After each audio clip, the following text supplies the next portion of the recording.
What's up, Facebook Live? This is Greg Cohen. He is John Bowens from Equity Trust Company. I'm from JWB Real Estate Capital, and we have an awesome training for you guys here today. Today, we are going to be learning about how you can buy rental properties in your IRA.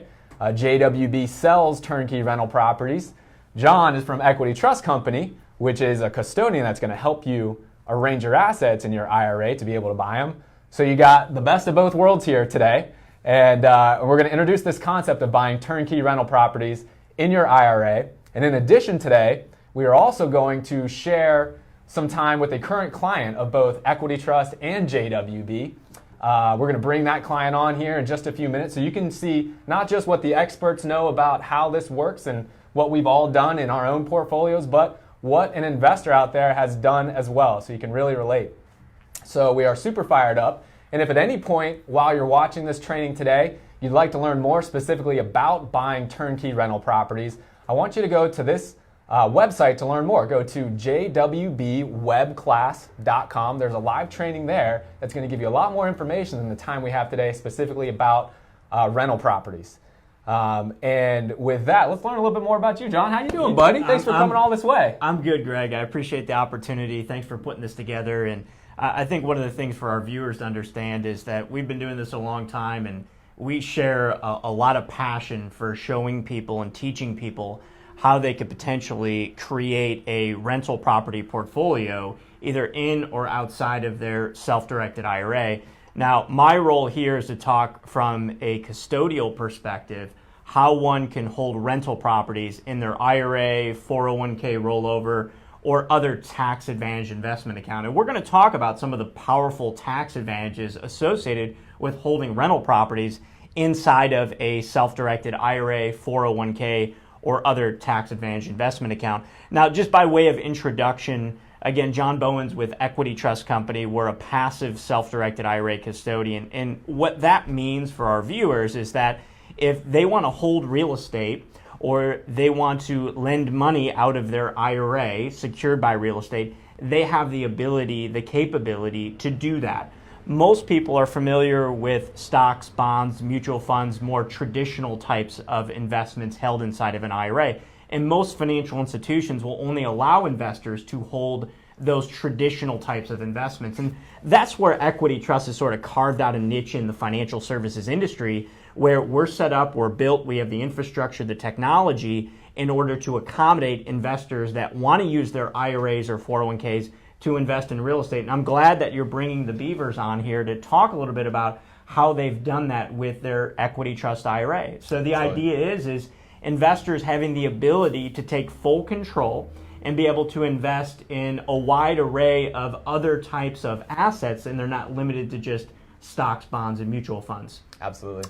In transitioning, if it's okay, Greg, I think it'd be a good idea to talk first a little bit about, okay, what is a turnkey rental property specifically, and how does that relate to your firm? How does that relate to JWB, and how do they help build rental property portfolios? Yeah, absolutely. It's a great place to start. So, for most investors out there, many have thought about this idea of owning a rental property, but they either live in a market where they can't find a rental property that meets the numbers, or what's even more common is they're scared to do it because they're afraid of being a so-called landlord and having to deal with the responsibilities and the hassles of doing that, or they're very time-strapped and they just don't have the time. I mean, when most people go to think about buying a rental property, they think, well, that sounds great. I have heard that that's a great investment, but then I got to go find a realtor to go help me find that property. And if I want to buy an asset that makes sense, many times I have to do work in it. So then I have to go and find that contractor, and then I have to manage that contractor, do the work, and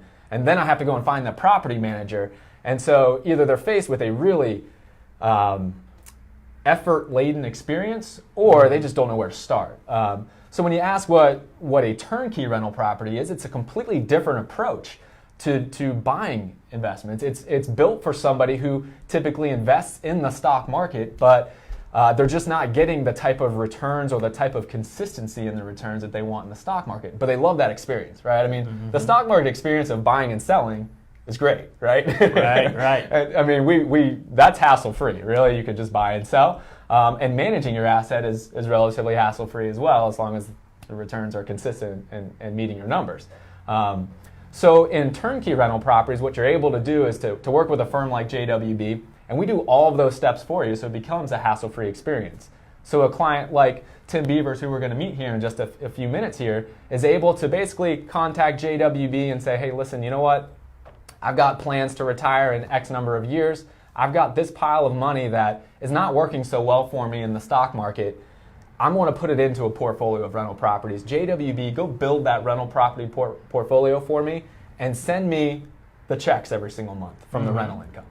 And so that's what we're able to do as a provider, and it's really built for somebody that wants that passive approach.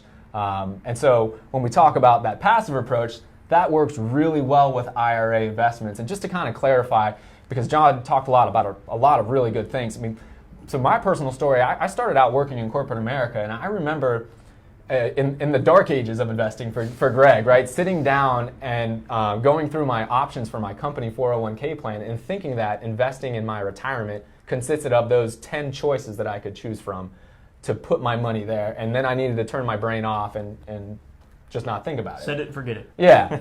So what John's talking about, what Equity Trust can do for you is to be this custodian that can take those limited 10 choices that you have with your 401k and potentially expand that to a whole wide range of potential assets out there, real estate being one of them. And I think so many people are just completely unaware that this is possible. They just have no idea that this can be done. So John, why don't you just kind of take people through this process? You know, how is it possible that people can buy properties in their IRA, and maybe also kind of talk about why this is such a myth for some people, or why people are so unaware, because this is an absolutely fantastic possibility that not many people take attention to. Absolutely, Greg. You know, it's approximated that there's only about 2% of investors that are actively engaged in owning real estate or other alternative investments in a self-directed IRA. 2%. And it's only approximated about 4% that even know it exists. So we're talking about 96% of the United States population, which many of those people have 401ks, 403bs. If you're a government employee, you might have a thrift savings plan or other qualified retirement plan. They don't even know that they can hold real estate in that IRA. And then we have to remember that there's not a lot of education, there's not a lot of information out there. And that's one of the reasons why, for our viewers here, it's one of the reasons why Greg and I got together and we're so passionate about doing this Facebook Live, this video, is so that people can understand how they can do this. And if they want to take control of their retirement account, they want more than just the menu of options, as Greg, you talked about. And they want to have real estate as a fundamental piece of their portfolio. They have the ability to do it. But the key is, number one, finding the right types of investments, the right types of assets, and for the investor to do their own due diligence. So Equity Trust as a passive custodian, we're not providing financial advice. We're not selecting investments for investors. We're not showing where to invest, how to invest. We're not determining suitability. The investor has the ability to do all of that on their own. So in other words, they're in the driver's seat.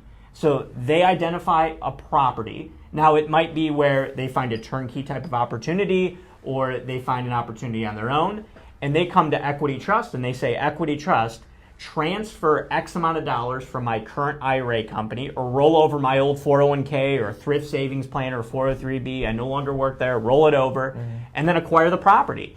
And in terms of how this works fundamentally, it's really no different fundamentally than buying a stock or a mutual fund. So when you buy a stock with your IRA, cash leaves the account from the IRA, leaves the account. In return for that cash is a stock certificate. Now everything is done electronically nowadays, right? But ultimately that's the fundamental principle. When you buy a property, it's the same concept. Cash leaves the account. In return for that cash is a deed to the property. Now that deed has what backed? Has it backed by what? Real property, right? So you have a hard asset that's backed by. Now it's important to understand that when cash leaves the account, just like when cash leaves the account to buy a stock, there's no taxes, there's no penalties. See, that's a fundamental myth in the industry that, oh gosh, if I take money out of my IRA to buy a property, I'm going to have a 10% premature withdrawal penalty, I'm going to have ordinary income taxes, and I have to worry about all of these other issues. That's a myth. You can simply take money from your IRA, send it out to the title company to acquire the property, and returns the deed to the property. And now we move through the actual management of the property, which I know we're going to be talking about as well. So, Greg, to answer your question, it's important for all of our viewers to really understand how this can be done. And then, of course, the tax advantages associated with it. I know Tim will likely talk about that as well, and you speak very passionately about it, in the sense that when your IRA owns real estate, there's no ordinary income tax because the IRA is a tax-exempt entity as long as you're following all the rules and all the protocols. And when you sell the property, there's no long-term capital gains tax. There's no recapture depreciation. So you are in a full tax-exempt status, if you will. Now, depending on the type of IRA you have, you might have to pay taxes when you take the money out. But if you have all of your money in a Roth IRA, it's tax-free for the rest of your life. Investing on steroids now, right there. Yeah. Now, I don't want to get too far ahead of myself and get into Roth versus traditional, because I know there's probably a lot of viewers that have traditional money. But if you're interested, there's more information we could share specifically on Roth IRAs. And just to kind of pepper the concept there, think about funding a Roth IRA with after-tax dollars. Get the taxes out of the way in the seed and never pay a single dime of tax the rest of your life. And what we're talking about here, Greg, is what I call compounding interest in the absence of taxation. I'll say it again for our viewers. Compounding interest in the absence of taxation. So if you're at a 20% effective tax rate and you got income coming in every year and you're paying 20%, what happens? You have an erosion effect, right? So if you're doing these types of investments in an IRA and you're doing them right, you could potentially achieve much more profound results long term because you're leveraging, again, compounding interest in the absence of taxation. So, Greg, for the viewers, that's kind of the bigger picture of what we're talking about and why it's so important for folks to start looking at these IRAs and objectively how they can incorporate them, whether it's in real estate or outside of real estate. I love it, man. It's what gets me fired up as well. Absolutely. So, again, we get a little bit ahead of ourselves. But, Greg, let me transition over to you because I know we have a list of questions that we want to get through. I think now would be a good time for us to talk a little bit about the IRA borrowing money. So I think we've gotten through the IRA can own rental property, it can buy properties turnkey. In your experience, now I can speak from an IRA custodial perspective, that an IRA can borrow money. We don't see it commonly done. Most people, they use their IRA, cash buyer, there's no debt, all the cash flow goes back into the IRA, all the net cash flow goes back in the IRA, it's all tax exempt. And then once they build up enough income or they build up enough cash, they generally go out and buy another rental. Right. Or maybe make a loan secured by real estate. So that's another thing you could do with your IRA, not just own physical real estate, but you could also make loans secured by real estate. All right. And then all of the interest income goes back into the IRA, of course, tax exempt. Yep. Done it many times. So I think now would be a good time for us to talk a little bit about, yes, your IRA can borrow money. There's some tax implications that you have to be aware of, such as UBIT tax, unrelated business income tax. That will be for another video or training session. Yeah. But in your we start talking about UBIT, we're going to lose all the viewers right there. Yeah. But specifically, in terms of the IRA borrowing money, what's your experience been with that? Well, we're going like 100 miles an hour in this video, which is cool. This is why we're doing this video, to introduce you to these concepts that, number one, you can buy rental properties in your IRA. Now, you said 96% of the country, I think, didn't even know that they could buy rental properties. Now, if we take that 4% that actually know that have a self-directed IRA, now we're going to more of an advanced concept, which is being able to actually use leverage in your IRA. It is not something that many people are familiar with because it's not very common, because there's not many banks that will provide it. And so what we're talking about here is being able to get leverage in that IRA. And the important concept here is that when you or I go into the bank and ask for a loan on our primary residence, the bank gives us what's called a recourse loan, which means that if Greg goes to the bank and he gets a loan and he stops making his payment, they are going to, number one, take the house back, but they're also going to damage my credit. And that's the recourse part. They have some recourse against my credit. Well, for an IRA, there is no credit score, and banks understand this. And so banks are not in the business of wanting to take rental properties back or any type of property back. They want to make sure that people are paying their loans. And so when banks understand they don't have recourse against this type of a borrower, if they wanted to borrow in your IRA, many banks just simply say, no, I won't do it. So you have to find a very niche lender out there who will take on what's called a non-recourse loan. But it is very different. If you go to your local Bank of America and you walk in and you say, hey, I'd like to get a loan on this rental property, but I'm not buying it, my IRA's buying it. Can you guys go ahead and give me a loan? They're going to look at you like you're crazy. They may tell you it's illegal or something because they don't understand how it's going at Bank of America. But it is something that is very unique and is not something that's very common. You got to work with a very niche lender. Now, JWB has been doing this for 13 years. We know exactly who we should be working with when it comes to that niche type of a lender for non-recourse financing. We work very well with Equity Trust to make this a seamless process. So it is possible for our clients to be able to obtain financing in your rental properties. You just have to work with the best team. Did I hit that on the head there? Yeah, and I would say, another quick question would be, why would one consider that's a good leveraging? One. So I get that question a lot. What are the financial benefits or economics of that? So I get that question a lot. And a lot of times it comes down to when is financing a rental property in your IRA a good idea versus when is it not? Okay, and so with these types of loans, the terms are going to be completely different. If your supply out there of money, as far as this lending, is very low, you can bet that the terms are not going to be like what you would get on your primary residence. They are going to have higher interest rates and they're going to have shorter paybacks. Generally, they're much lower than 30 years, which means that your payment each month on the loan is going to be higher.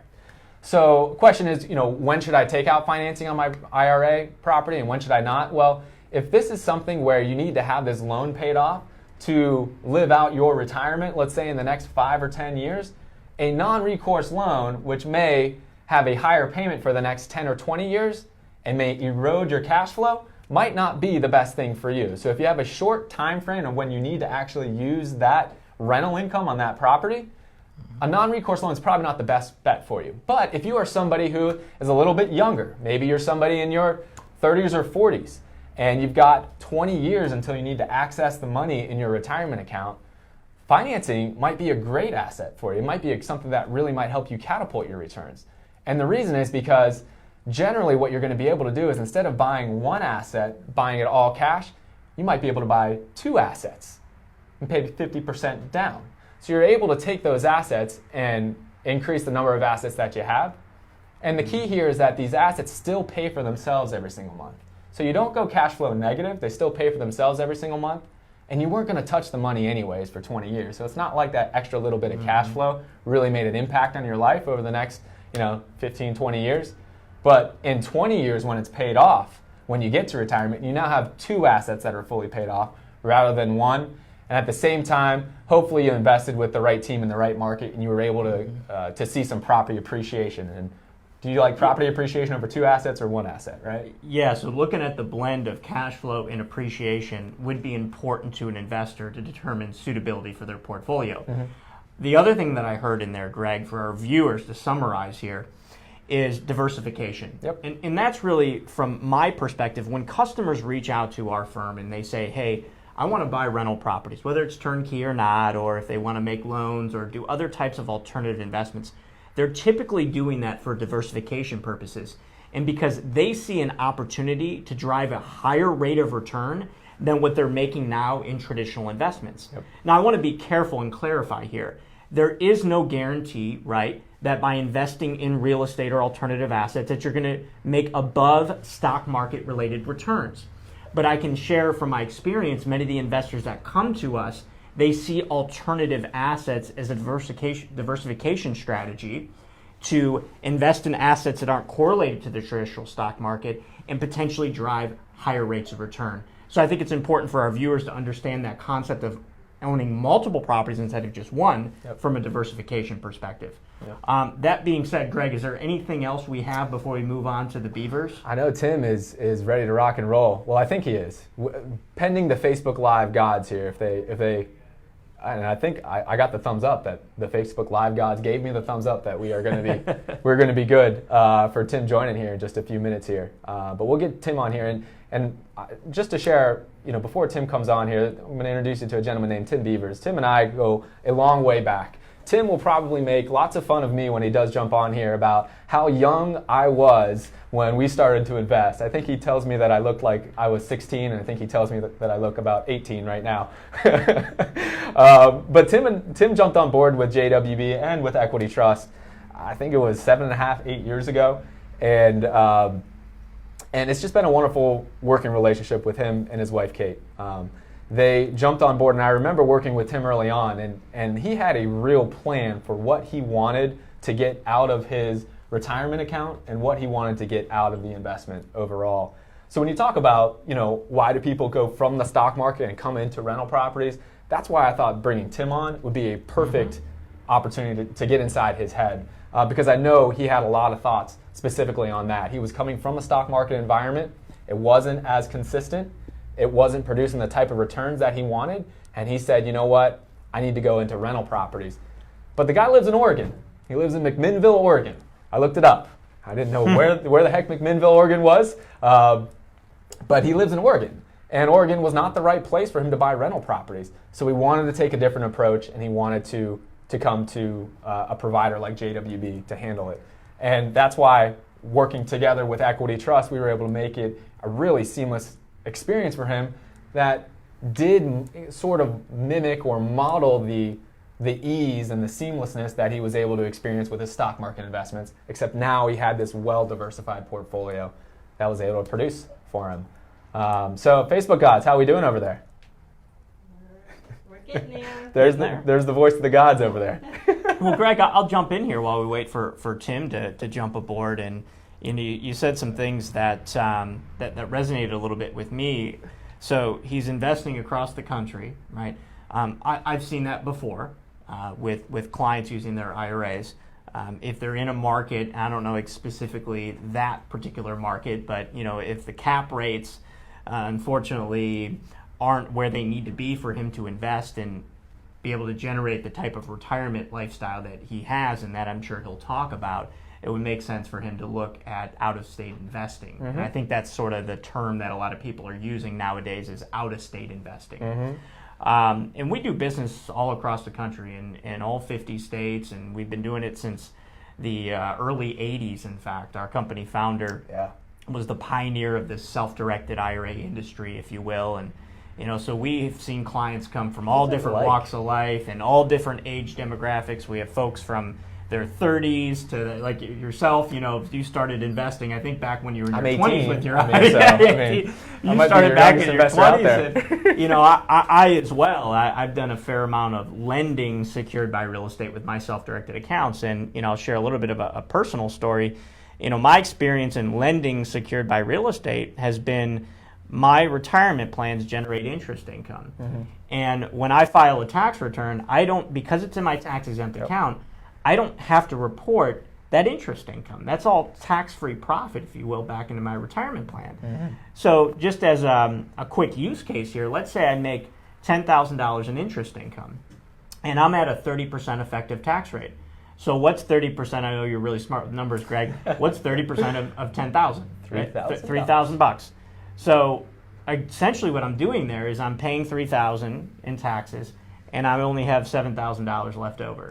So now I only got $7,000 left over, and that is the money that I have to reinvest. So what I'm doing is I'm creating this erosion effect if I'm investing outside of my IRA. Now I want to be careful for viewers. I'm not saying you need to do every single deal inside of your IRA. A lot of people don't. I'm sure you have clients that own rentals outside of their IRA, some in the IRA.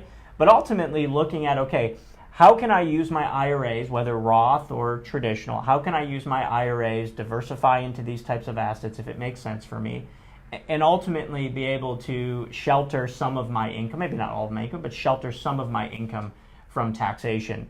The last thing I'll mention as we're waiting here is there's this concept of the power. There's actually a book written by a gentleman by the name of David McKnight. It's called The Power of Zero. I don't have a relationship with them. I don't get any royalties for this, but it's a great book for folks to pick up. Nice. Financially savvy book, I'll call it. Power of Zero. The whole concept of the book is how to retire and be in a 0% effective tax rate environment. 0% effective tax rate environment. So how does one do this? Well, there's a lot of different strategies around it, but one of the methods that this book talks about is having a Roth IRA, fully maximizing the Roth IRA, whether converting money from a traditional account to a Roth account, which we can talk about at a later date, or funding it with contributions, building up enough money to be able to go out and invest. And guess what? All that income comes in tax-free. And I have clients that are over the age of 59 and a half that have cash flow coming in from rental properties into their Roth IRA, and they can turn around and take a distribution, and it never hits their 1040 as ordinary income. Goodness. It's one of the most powerful tax advantage tools afforded to us by the federal government. And I talk about it passionately. Coming up July 22nd is Senator William Roth. So I was telling about this before. Senator William Roth. Mark this on your calendars. Away. Yeah. So he his birthday is July 22nd, or was July 22nd. And he was the legislative sponsor of the Roth IRA, and that came about 1997, 1998. Gotcha. So before then, people didn't have the ability to fund the IRA with after-tax dollars, called a Roth IRA, and be able to grow, be able to achieve all of your growth tax-free, and then all of your withdrawals tax-free. So again, wanted to make sure understand some of those very important concepts. That's I didn't know that. Hey, there we go. We got Tim on the line. Howdy. What's going on, my friend? Well, we've been battling the gods, but we've won. We won. We beat the Facebook gods. Well, welcome to our little chat here. We've got John here. Have you met John before? I haven't met anybody from Equity Trust for since the workshop that we went to back in 2000 or 2010, something like that. Yeah. So no. Hi, good to meet you. Yeah, nice to meet you, Tim. Appreciate it. Thank you for being a client. We appreciate it. So I was giving a little bit of the intro to you as we were battling the Facebook gods there, but I was telling them about how much fun you make of me and my age here. And every time I try to show up with a little bit more gray hair to prove to you that I'm capable of managing your money, but I feel like it falls short in your eyes there. So. You've come along well. Your mom is rightly proud of you. Well, thank you very much. So I did want to just kind of get inside your story a little bit here and ask you to share your story a little bit. I was letting them know how far back we started. I think it was 7.5 or 8 years ago. And so would you mind just kind of talking about how we started to work together and share how seamless the relationship has been with Equity Trust as well? And just kind of give viewers a real life view of what it has felt like. Wow. Okay, so I spent my career in industry, and I retired from that career to start my own company. And at that time that I did that, I cashed out a lot of my stock options and that sort of thing. And so I began looking more than I ever had at how I should manage that money. We knew we weren't ready to retire. That's why we started another business. But we put that money into a private investment firm, and we were okay with that. That was doing okay. But when we told the manager that we wanted to diversify, so we wanted to get some precious metal, and he didn't know how he could handle that within his fund. We said we were interested in buying a rodeo bull, for example, and he didn't know how to handle that. A rodeo bull? Yeah. So after we failed with a lot of these things, we ended up putting money in with Equity Trust, and once we had a self-managed IRA, then we went off and did more interesting things, one of which was to buy a rodeo bull. So one of the things you can do is buy a young bull in training, and then they go through a rodeo circuit and qualify, and then eventually are worth quite a bit of money as a competition bull.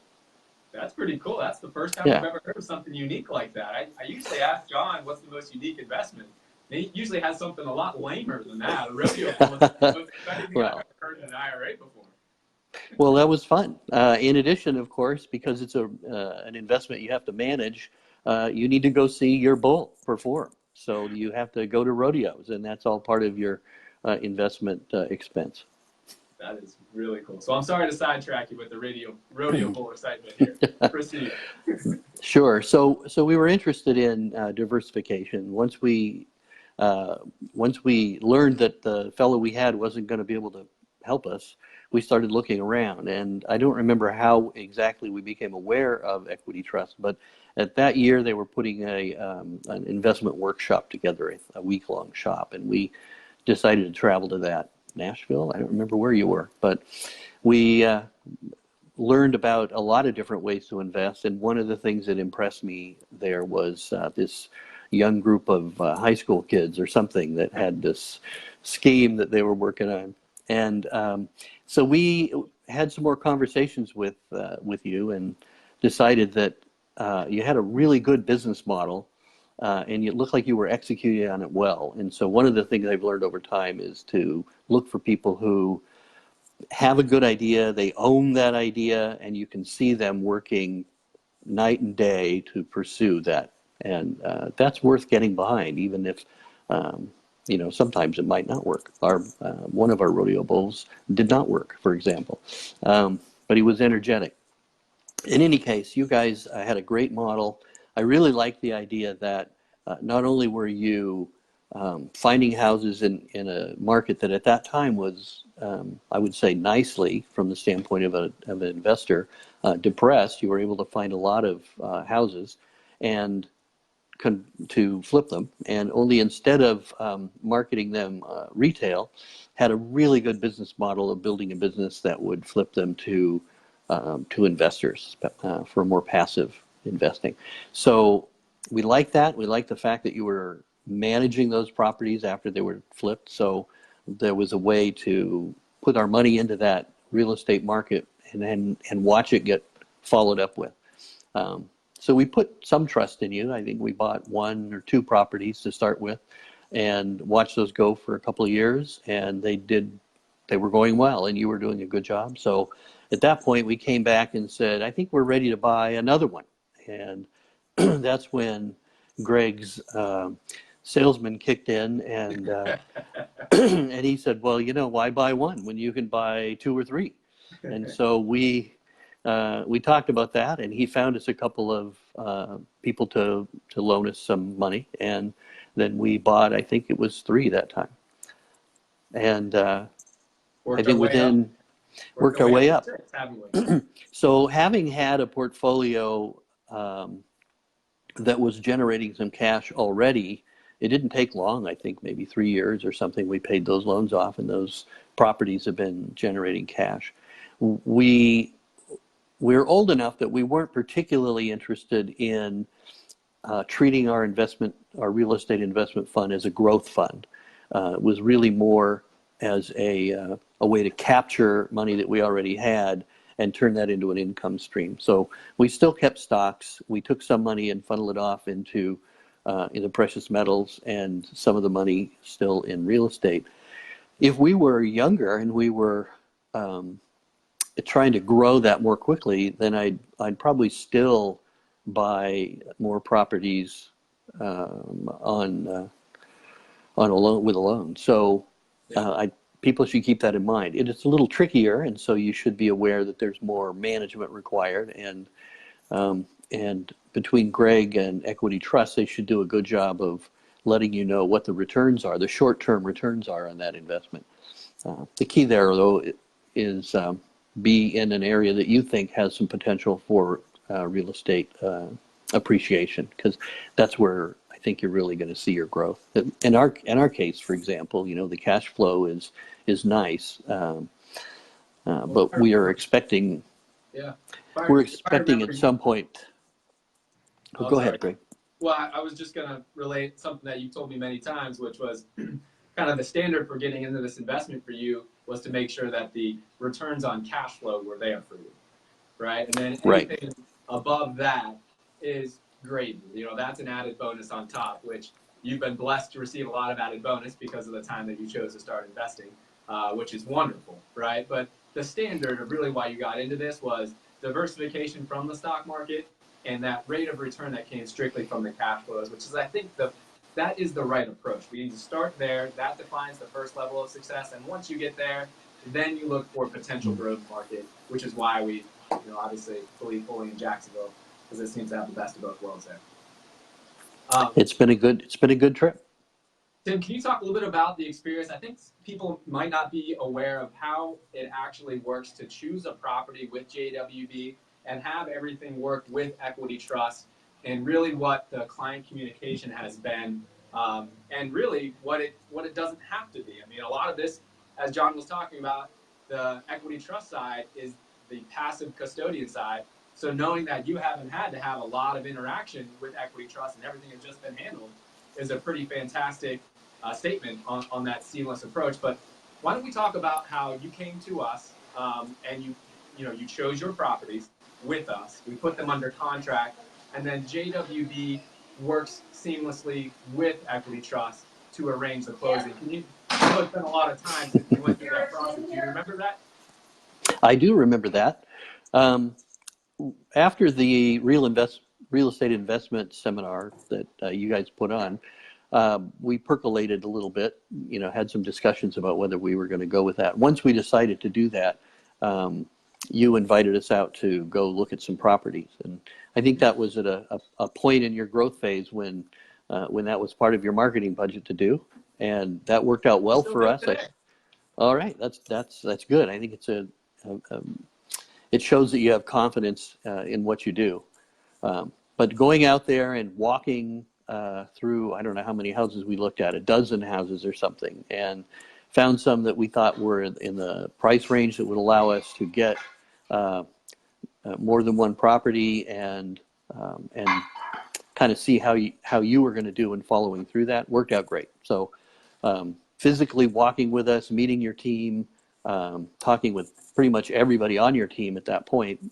Was a smaller team. I think having lunch with everyone and getting to know everybody, that was an important part of our due diligence, if you will, in getting confidence in you guys as a company. Since you weren't established, it was a matter of, did we have a team of people who were clearly working well together and who were focused and making the right decisions. So we were confident in that. Chose a couple of houses. I think at that point we just had some Equity Trust forms that we had to sign, and yeah, John, would you mind kind of walking through? I know it's been a number of years. So once a client puts a property under contract with JWB, JW basically will hand the contract to you guys, and if they're not already an Equity Trust client, maybe kind of take it from that point and kind of explain what the steps would be. Yeah, in fact, we don't even necessarily any longer require the physical purchase contract. True.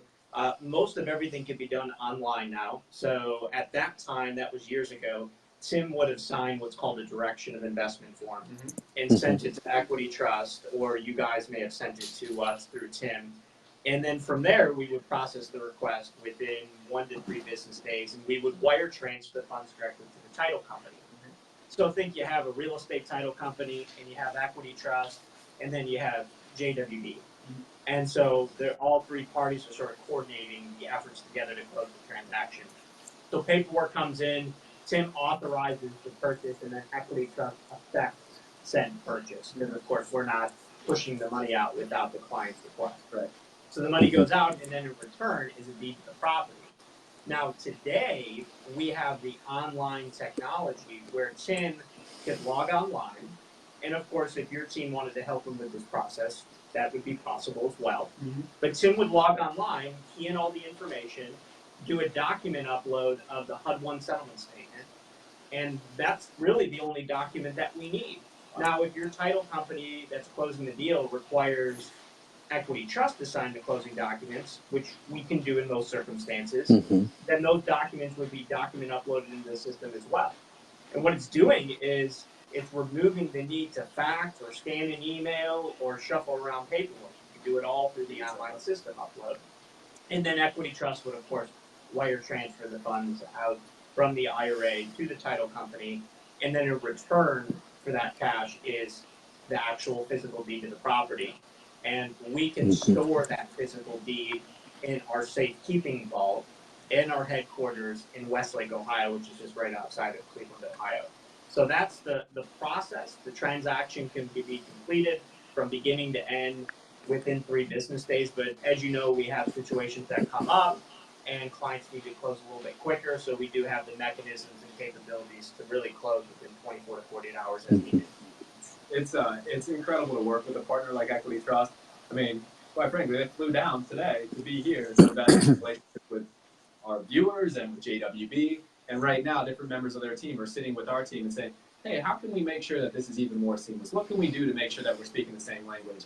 And the way that all of our viewers should take this is, you remove that hassle of going to find the real estate agent or having to go and strike up your own relationship with some custodian of some IRA custodian. You can come to a company like us, and this can all be done for you, and it can be very seamless, as it was for Tim. It actually took way more time for you guys to talk about it than I spent engaged in it. Well, I am a talker. I am known as a talker around here. True that. Well, great, Tim. We have really appreciated your time here today. Would you mind just maybe sharing a few words of advice or pointers for folks out there who are thinking about doing the same thing that you did, 7.5, 8 years ago, and what advice you could give them? Well, first I'd say actually go out and visit with these guys in person and let them show you the houses that they are converting, the houses that they already have under management. I'm, just like they've invited me to come and chat with you, check with some of the other investors and their experience and gain confidence in that.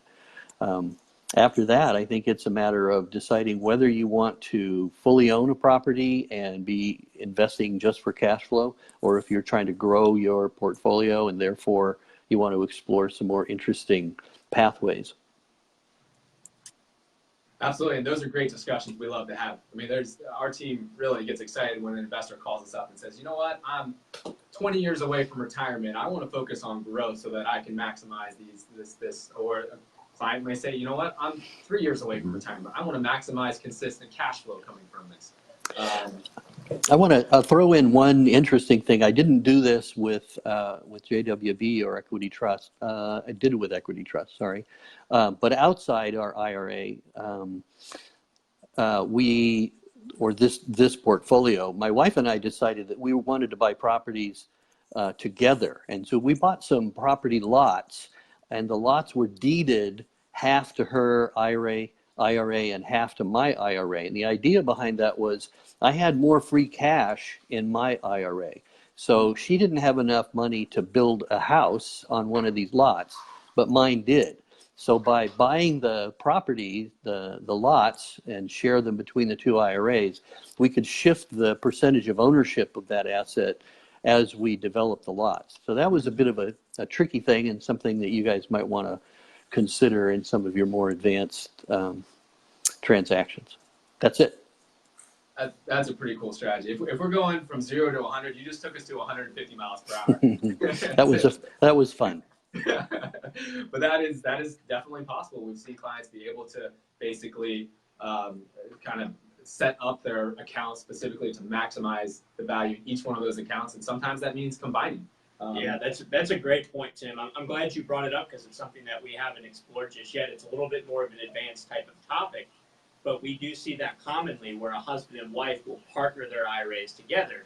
And as you were mentioning, the allocation, that's important. It's important that if a husband and wife partner their IRAs together, or if you partnered your IRA with your non-IRA money, that everything is done proportionately. What I mean by that is all cash profits and all expenses flow proportionately with the capital contribution that was made. So if you bought a $100,000 property and put in $50,000, and your wife put in $50,000 from her IRA, both entities are going to be listed on the deed as tenants and common owners with 50% interest, and then all profits and all expenses would flow 50-50. Could be 75-25, could be 80-20. You could really carve that up any way that you want. You just got to make sure it's done proportionally. So thank you, Tim, for sharing that nugget of wisdom, so to speak, because that is an important principle for viewers to mention. And again, it's great to meet you finally, and thank you so much for being an Equity Trust client. Thanks so much for having me come and talk to your viewers. Yeah, that's it. Thanks, buddy. We'll talk soon. Bye-bye. All right, guys. Well, This has been awesome. Tim is just a fantastic guy. Getting to know Tim is a lot of fun too. He is a straight shooter. He always tells you like it is, and I'm so glad that we were able to share the time with him today. So glad you're able to come down today. I know we had a lot on the plans for today. We the real way that I got John to come down here is I told him that I was going to treat him to a round of golf after this. And so that's what we're going to do a little bit later. We're actually going to be recording a more in-depth interview on the golf course a little bit later that we'll be able to share with you all in the not too distant future. But did we miss anything today? No, I don't think we missed anything. As you can tell, Greg and I are really passionate about providing education and information. And on behalf of Equity Trust, that's what we do. We provide a lot of education, a lot of information, just as JWB Capital does. And I think that's important. We can't give you advice or give you recommendations. We can't tell you who to invest in or where to invest in. But by all means, what we can do is provide education and information. I know you guys got a ton of great education. We have an entire YouTube channel with all types of content on investing in rental properties and real estate with IRA, so you can check that out as well. Again, it's Equity Trust Company. You can search us online or go to YouTube and find a ton of great information. But that's all the closing comments that I have. I want to thank all of our viewers for joining us, and hopefully we can help some folks out. I think so. We appreciate everybody jumping on today. Thank you to John. Thank you to Equity Trust Company. If you all would like to learn more about JWB, you can go to our website, which is jwbwebclass.com.